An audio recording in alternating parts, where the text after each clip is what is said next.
you're missing not just the wins and losses, but those innings eaten up by Kazmir and Ubaldo in that last year, and even what Masterson gave you, because you were able to lean on that bullpen down the stretch. Here, you had to lean on them early. You had to lean on them in the middle, and now you're going to need to lean on them again. But, that's a lot of work. Like you said, you can go through all of those guys and look at how many appearances they have. So that's unfortunately going to be the reality of how they're going to have to finish this, because there's no days off for the rest of the month. Right, and until the last 3 games of the season, and by then it's either going to mean something or it's going to mean nothing. That's it. But your staff is completely worn out because, like you said, you had to use them early and often, and there's no in-between. I mean, it's like everybody pitches every night. I know. Trust me. Tito wants to have a pitcher for every batter in the 7th, 8th, and 9th innings. I'm telling you, man. He needs he 7 has guys that now with the expanded roster. Yeah, but you can't expand the roster too much when you're in the playoff hunt. I mean, some of those guys, you don't have time to get guys experience when you're chasing down the playoffs, So, well, that's what most of this was, though, with our bullpen this year, was on-the-job training, It's like... Well, that's fine all season long, but what I mean is the minor leaguers that you bring up now got to be able to contribute now. There's not a whole lot of seeing what we got for next year for the next couple of weeks until you're out of it or in it. You know what I mean? And even the starting 9, I put a thing on my page this morning about the starting 9. If you compare our starting 9 to the teams that are in, up ahead of us in the divisions, we don't even match up. Oh, I know. I mean, we got guys I've never even heard of, that are everyday players now, and and we're still in this thing. I mean, it seems like, you can call it smoke and mirrors, you can call it, whatever, but we should not even be this close. I'm telling you, I think that, and it's not going to happen if they don't make the playoffs, but Terry Francona deserves the manager of the year this year more than he did last year. Last year, he seemed like he had a horseshoe up his butt, and everything that he did just seemed to work out pretty well for him, and conveniently, you know what I mean? Down the stretch, the schedule worked out, the Giambi worked out, everything seemed to work out for him last year, whereas... this year, when people say he's made more mistakes, I say it's like an infielder that goes from playing 80 games in his rookie season to playing 160. So, yeah, maybe his errors go up, but it's because he had 200, 300 more fielding opportunities.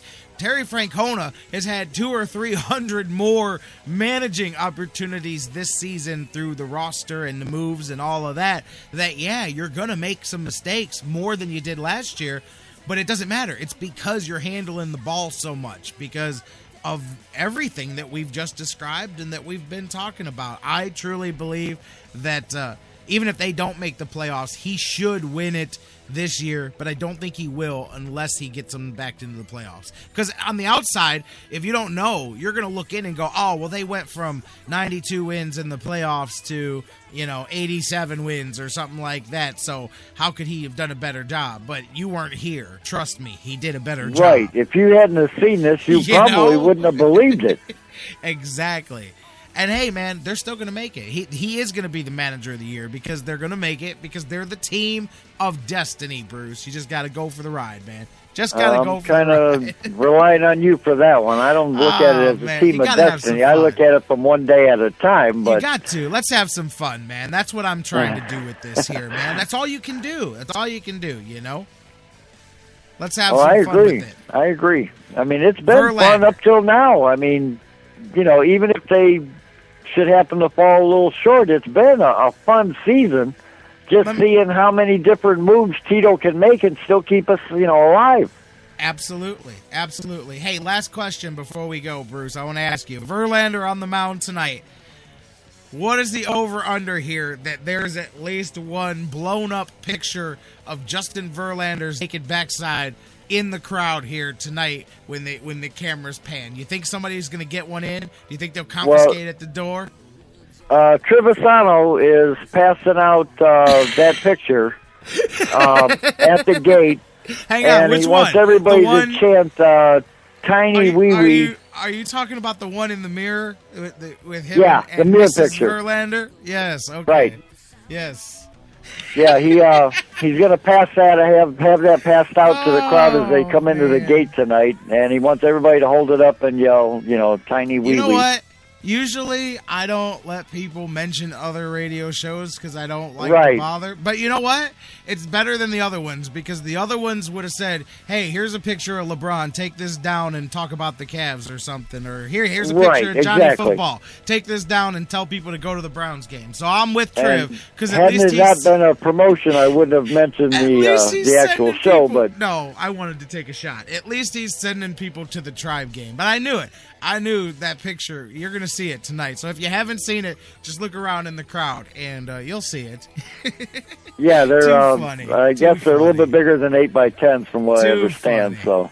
Oh yeah, they're double D's for sure. Oh, you mean the pictures? You mean the pictures? I got you. Yeah. Bruce, thanks for the phone call, my man. All right, have a good one. All right, I hung up as he was saying goodbye. Bruce, my man, have a good one. Guys, we'll open the phones back up later on. Having some fun here. Justin Verlander takes the mound for the Indians, or against the Indians tonight, as he takes on Danny Salazar, 7:05. And then tomorrow, Trevor Bauer and Max Scherzer wrap it up. We'll set the stage for tonight. We'll look ahead later on in the show. We'll probably talk about it with Dan Wismar, too. I'm going to take a break, get you the news, and then get back with John McMullen from the Sports Network. He joins us. We will talk about how he looks at the Browns roster breakdown, any surprises on the cuts. We'll look at the situations with Wes Welker and Josh Brent and Michael Sam, the Dallas Cowboys. We'll get his NFL picks and more. Don't go anywhere. John McMullen from the Sports Network talking Browns and football after the news, next on the Sports Fix.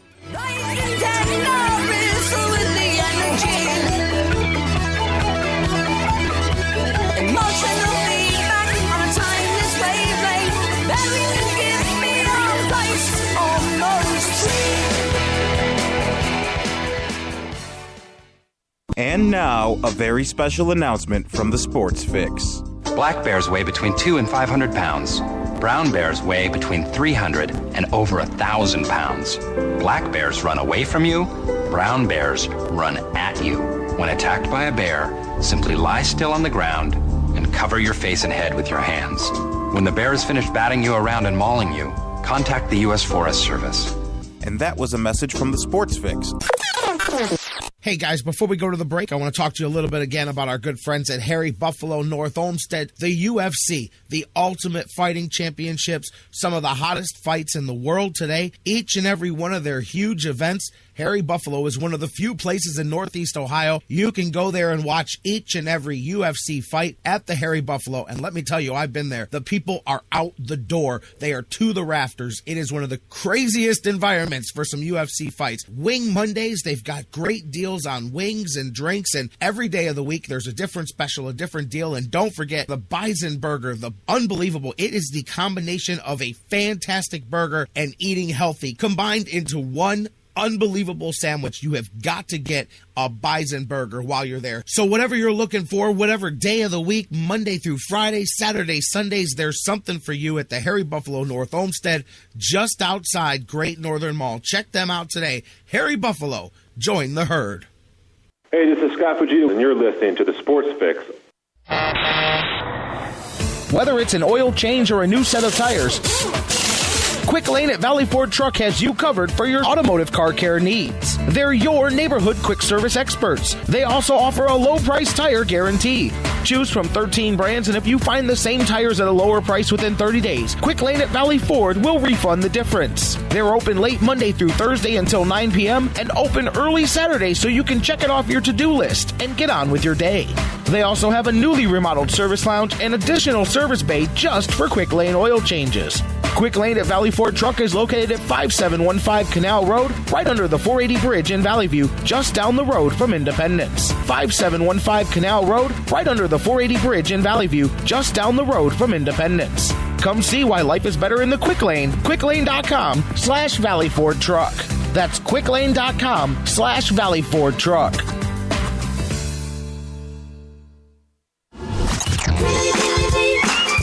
Sports Fix listeners, do you tweet? So do we. So tweet with us 24/7 at the Sports Fix CLE.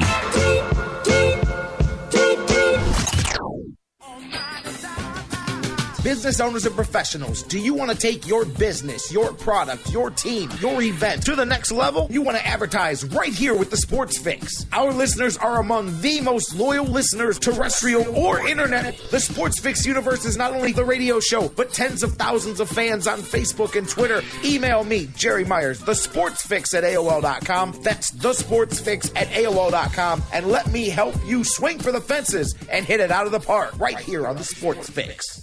Portions of the Sports Fix brought to you by Signs and Ship, the official printing source of the Sports Fix. Locations in Ohio, Pennsylvania, Virginia, and Florida. Find out more at signsandship.com. News break. Good morning, I'm Bob Picosi. He's not only suspended but baffled. Broncos wide receiver Wes Welker, suspended for 4 games by the NFL, tells the Denver Post he doesn't know what resulted in a positive test, and he's incensed. At a ProFootballTalk.com report that he took a Molly at the Kentucky Derby. ESPN's Jeff Legwold thinks the Broncos knew what was coming. You know, reading the tea leaves, they kept 6 receivers on the roster when they went to 53, and then they kept another receiver on the practice squad who had been here in training camp as well. So I think, you know, they knew the process was underway, and I think they, again, have tried to deal with this and have options. During the suspension, Welker will be banned from the Broncos training facility. An attorney representing the family of the late Junior Seau tells ESPN's Outside the Lines the family will reject a proposed settlement between the NFL and thousands of former players who suffered concussions. That would mean the family is proceeding with a wrongful death suit. The U.S. tries to go 4-0 in group play at the FIBA Basketball World Cup today. The Americans meet the Dominican Republic, 3:30 Eastern on ESPN2. The men's quarterfinals begin today at the U.S. Open. Live coverage at noon Eastern on ESPN.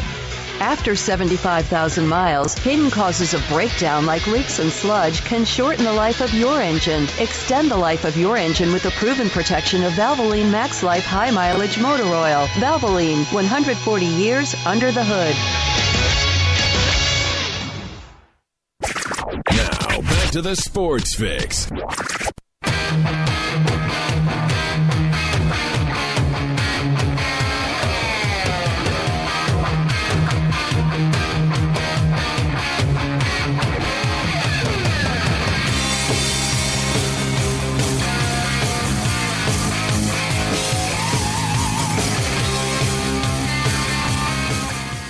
Welcome back to the Sports Fix Live on the Sports Fix Radio Network. J-Rock, Jerry Myers back with you, rolling on with the show. Phone lines are shut down, but you guys can keep the conversation going on Facebook and Twitter, and of course email us, facebook.com/thesportsfix.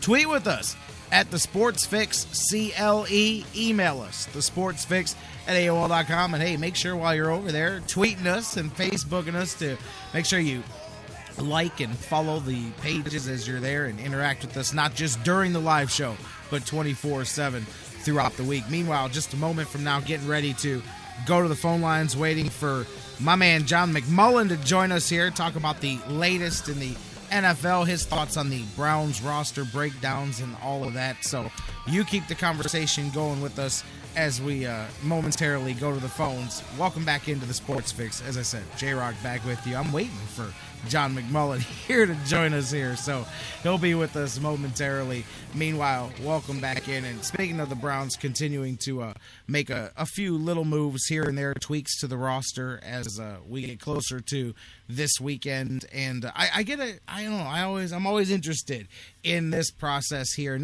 I get the practice squad and how that process goes, getting things together for that, but as I watch them sign guys and cut guys and do that, like for the last couple of days here, and you go, man, that's a lot of moves, man, on and off, all these little moves. I don't know if every team's doing that, but it just seems from year to year the Browns get into the minutiae of that during the last few days after the cuts and before the season starts, of making a lot of those smaller moves. And part of me just wonders if you go, oh, I like that guy. Oh, well, I like that guy a little bit more, so I'm going to drop this guy and I'm going to add that guy. Oh, well, I like that guy a little bit more. I mean, that's kind of the way it comes across. But anyways, the Browns yesterday announced that they signed Vincent Painter an offensive lineman off of the Denver Broncos practice squad, and they waived or failed the physical